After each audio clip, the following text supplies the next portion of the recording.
Hi guys, welcome into day one. This is the first superset. We are starting with some back squats. If you're not comfortable with them, I will give you an alternative right here. But if you are semi-comfortable, this is gonna help you get started. So you want your bar a little bit underneath your shoulders so that when you go in to grab your bar, it's gonna sit comfortably into your traps. So over here, making sure that my fingers are equal on each side of the bar, because sometimes your bar will not be in the middle of the rack. So going in the middle of the rack won't necessarily mean that you're in the middle of your bar, so pay close attention to that. So over here, a little bit wider than shoulder width. I'm gonna go ahead and place the bar onto my traps. From here, I'm gonna extend my legs and then back off about 2 steps behind my bar. My feet are hip width apart, pointing straight forward. I'm gonna tuck my pelvis in, so keep it in a neutral position. Abs are tight and my head stays in line with my spine. From here, I'm gonna go down in 3 seconds, bending simultaneously between my ankles, knees, and hips, keeping my head nice and neutral, so I'm not looking up, but looking right in front of me. And then I'm gonna press up. When you press up from the bottom of that rep, make sure you keep your hips slightly bent to keep the tension into your legs and glutes. So I'm trying to rip the floor away, so I'm pressing my feet apart. And from here, keeping the tension into my legs. 3 seconds down, 2, 3, and then power up. 1, 2, 3, power up. When I'm done my reps, I'm gonna slowly walk towards the rack, hit the bar, and then dip from the knees to rack it, and then step out of my bar. When you do the first week, you're gonna go for 12 reps for 3 to 4 sets. The second week, we're going at 10 reps, and the third and fourth week, you're gonna go at 8 reps. So you'll be able to increase your load. For the second movement, what we're gonna do is some reverse hypers. So you can do these on a bench or you could do them straight from the ground. I'll give you both examples. So over here, lying onto my bench, making sure that the crease of my hip is at the edge of the bench. I'm gonna hold my bench, squeeze my heels together, knees are slightly apart, and I'm gonna press towards the ceiling with my heels. Squeezing those glutes, going down slowly. Up, holding, and then going down slowly. You're gonna go here for 12 reps. This is how it looks on the ground.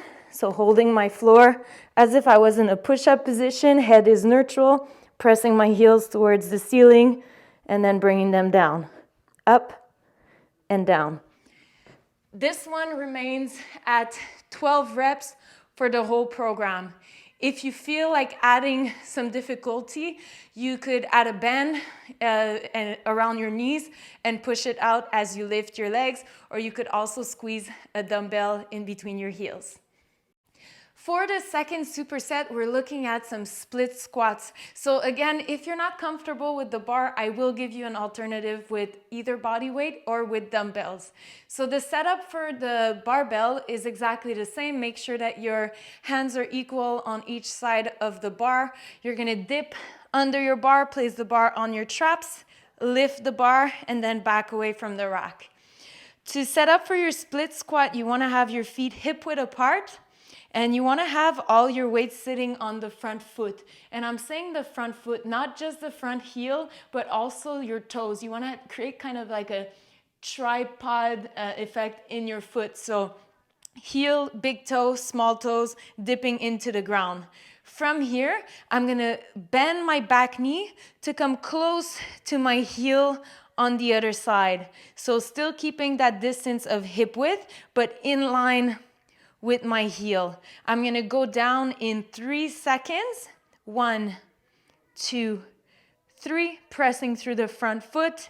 And once I'm at the top, notice my hip and my knee, I'm keeping the tension into my leg. So again, 1, 2, 3, pressing up. 1, 2, 3, pressing up. When I'm done my reps on one side, I'm gonna set up for the other side, finish my reps, and then rack my bar. So walking into the bar, dipping to rack it, and then stepping out of my bar. The first week you're going for 6 and 6. The second week is gonna be 7 and 7. And then for the third and fourth week, you are going for 8 reps on each side. So the reps are increasing, which means your weight doesn't have to increase. Of course, if when you get to the last couple reps, they're really easy, increase your workload so you can increase your weight. But the goal of having the weight on the bar is always to make sure that you could do 2 more reps. If you can do 2 more reps, that means that the weight that you're working with is a good weight. If around the last 2 reps, you're really struggling to push through, maybe it's a bit too heavy and those reps won't benefit muscle growth, all right? So you won't necessarily get stronger with the movement. You're gonna be stronger at compensating in the movement, so be aware of that. For the second movement, we're going into single leg hip bridges. So I'm gonna lie down on the ground into a bridge position. So elbows are digging into the ground. I'm gonna create a pelvic tilt into my hips. From here, I'm gonna walk my leg up and alternate. So single leg hip bridges. I'm gonna go for 12 reps per side. If you want more burn, you can go 12 reps on one side and then 12 reps on the other side. And as the week go by, if you want to add a band between around your feet and pull the band as you go, please do so. The only thing I'm gonna ask is that your hips stay square with the ground, so your abs are actually working as well. For your third and final set, we are starting with some deadlift. So we're going for a Romanian deadlift, so that means we're gonna keep our legs a little bit more stiff. To set up with your bar, you're gonna have your bar right above your knees on the rack. From here, again, I'm gonna place my hands shoulder width on each side of the bar equally, and then I'm gonna lift my bar and back away from the rack. From here, I'm gonna keep my chin tucked in. I'm gonna retract my shoulder blades, squeeze the bar to make sure that my lats are activated. So I'm actually creating a rotation with my elbows. And from here, I'm gonna keep my legs nice and bent, like soft knees, soft hips, and I'm gonna drive my hips as far back as possible as I'm painting my body with the bar. Now, the range of motion, not because you're going lower that you're feeling it more and that it's better. That's actually a myth. Just make sure that you feel the stretch behind your leg and into your glutes. If you feel the stretch, that means you're doing a good job. If you're feeling your lower back, try and keep your shoulder blades a little bit more retract and your abs a bit more engaged. So as for the tempo, still the same. We're gonna go for 3 seconds on the way down, 2, 3, I'm stopping at about my kneecap and then bringing the bar back up. So 1, 2, 3, pull the bar back up. And as I pull the bar back up, notice how my pelvis is still neutral and I'm not going into a hyperextension. All right, so nice and straight. So 1, 2, 3, and then coming back up. If you're not comfortable with the bar, you saw the option with the dumbbell. The setup is exactly the same. For the second movement, we are going to do some monster walk.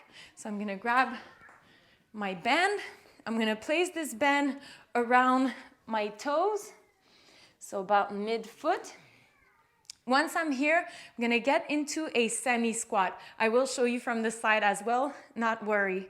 So from here, I'm gonna go for 1 step and then 1 step the other side. 1 step, 1 step until I do 12 reps per leg. The goal when you do some monster walks is to keep your knee pointing exactly over your second and third toe. So you don't want to drive with your foot. Now my knee is not in a good position. I want to drive with my knee. This is going to force an external rotation, which is going to target your glutes. So if you're stepping with your foot, you're not really targeting your glutes. So make sure to step by pushing the band with your knee. So from the side, this is how it looks. Abs are tight. I'm in a semi-squat position. The weight is in my heels, so I'm really feeling my glutes before I even start. And from here, I'm gonna slide the band to the side, taking some small steps, keeping the tension in the band. Now, one of the other mistakes that I see people do with those bands is they try to stretch it as much as possible. Don't stretch it too much because it's just gonna pull you back in. You wanna keep the tension as you do your reps. So take them slowly and make sure you feel it. If you're not feeling it, it's not working for you.